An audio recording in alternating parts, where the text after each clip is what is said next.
What does an INTJ firstborn and ENFJ secondborn sibling situation look like? But before I can answer, please consider subscribing to the channel so I can be granted the Nobel Peace Prize for eradicating war via psychology and become an honorary member of Celestial Being. And hit the alert bell so that you can always know when I go live. That being said, what's up, Ego Hackers? This is the CSJ podcast, and I'm CS Joseph, here to respond to your questions on all things Jungian analytical psychology or the four sides of the mind. And the requester for today's question is Vincent James. And we got David Lucadello, INTJ, 1W9, nutritionist, political nerd, and progressive liberal. I don't type people. Thank you for being direct about that, sir. I think MBTI is entirely accurate at describing me, but I don't think it's fair to apply it to others. You haven't met the type grid yet, apparently.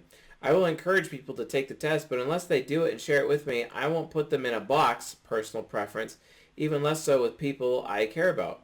I'm an INTJ firstborn, and my younger brother is definitely an extrovert.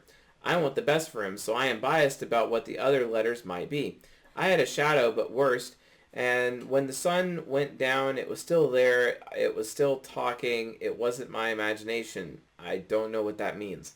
It followed me everywhere. I wanted to participate. I couldn't get rid of it. It was obnoxious and needy. It required food, but wasn't my responsibility. It turned out pretty good despite my worst efforts. I think he's using metaphors to describe his younger brother. I don't know if my little brother is specifically an ENFJ, but I also believe that kids are immature and explore things that might not manifest as an adult. I tell my mom that I wish I didn't have a little brother, and she thinks I could live without him. One of us is serious, and the other is joking. Who knows? Okay, that seems to be the only answer. Fair enough.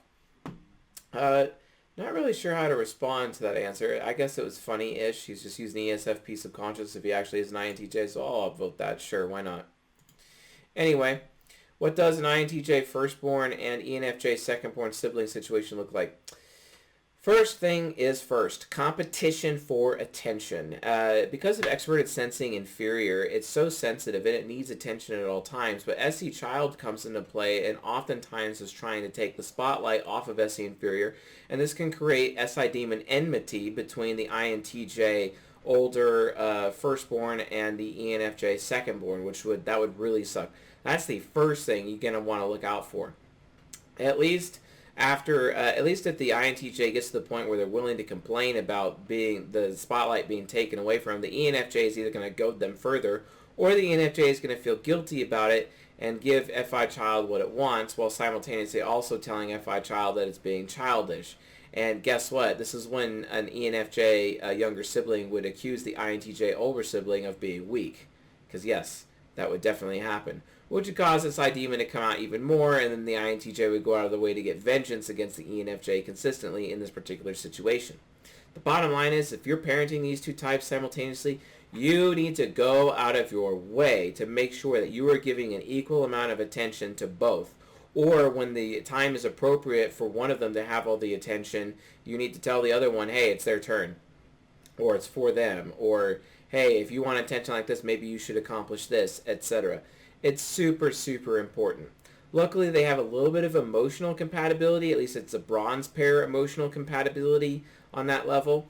And that competition for attention can actually be, dissuaded or avoided if the ENFJ is trained to, listen to the INTJ and make the INTJ feel good. And the INTJ is trained to give the opportunity to the ENFJ, listen to the ENFJ consistently, even if the INTJ disagrees with the ENFJ, to give the ENFJ space to share their thoughts, etc.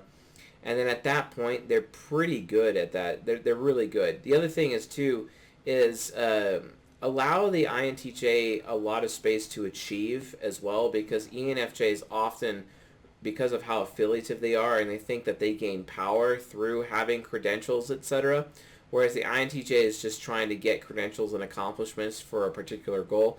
The ENFJ is doing it for credentials' sake because they just want to really look good. Their INFP shadow requires it, and their TI inferior so desperately wants to be listened to by other people that they oftentimes are afraid that no one will listen to them unless they're properly credentialed, because of how affiliative they are, because ENFJs care very much about authorities, whereas INTJs don't really care about authorities. The INTJ will use authorities to their advantage, but do they actually really care about said authorities? They don't really, not that much. But the ENFJ absolutely does. So, and oftentimes the ENFJ younger sibling is constantly patronizing the INTJ older sibling and telling the INTJ older sibling on how to basically live their life. That even includes career advice, and even to the point of calling the INTJ weak, which literally causes hatred inside of the INTJ when that actually happens. So you might want to watch out for that.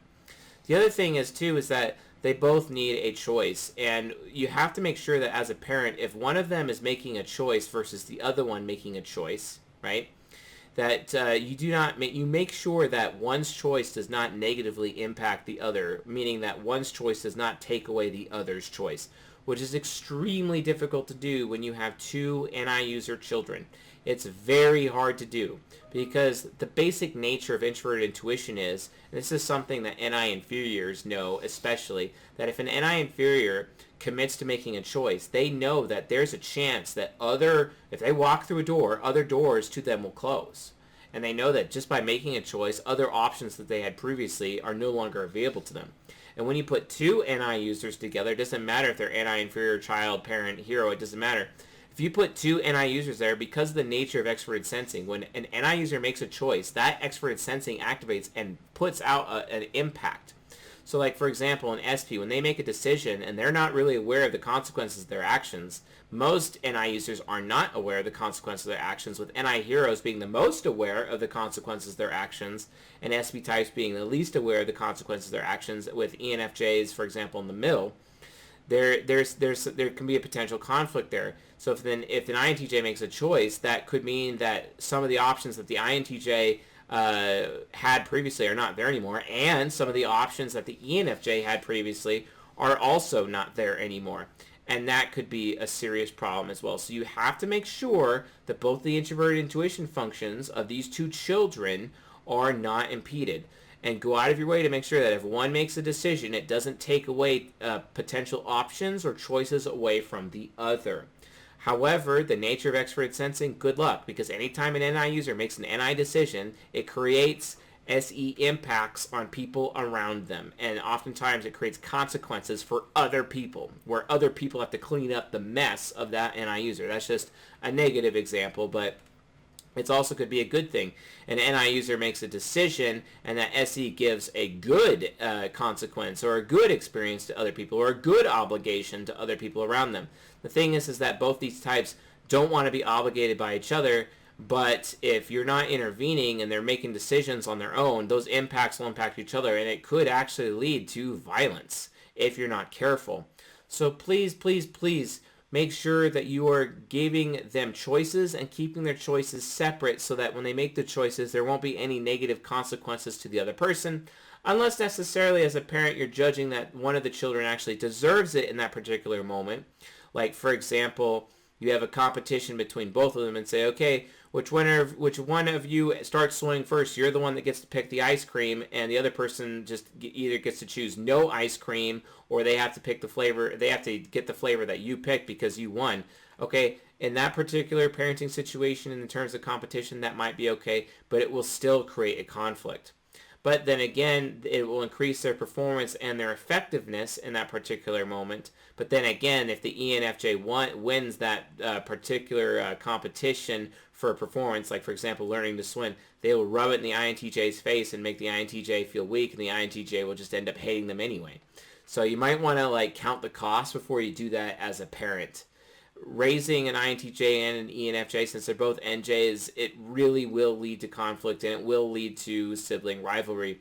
The best thing you can do is guilt the ENFJ when they're mistreating the INTJ and calling the INTJ weak, and then also making and shaming the INTJ, basically shaming the INTJ child when they're making the ENFJ feel stupid, because that's what they'll do in response, or even initiate that on their own.